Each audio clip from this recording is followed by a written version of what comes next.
Here's why most nutrition advice that you've received and follow is destined for failure. Pretty much all the mainstream advice is based on detracting from your diet, eating less overall, eating less carbohydrate, eating less fat, and so on and so forth. My approach is very different. From my standpoint, it's about adding to your diet, not detracting from. Eating less is not a strategy for long-term success. We have to eat differently. So the biggest problem with people's diets is actually not what they eat, it's what they do not eat, aka what they do not eat enough of, namely protein and fiber. Protein and fiber have three crucial things in common. Number one, they are the most filling elements of nutrition. They fill you up the most, therefore your appetite will be more under control. Number two, they slow down the release of glucose into the blood.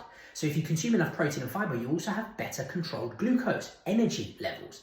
And third and finally, protein and fiber boost your metabolism. Your body expends more energy, burns more calories digesting protein and fiber than anything else. So there you have it, nice and simple. Control your appetite better, manage your glucose levels, boost your metabolism. Eat differently, don't eat less.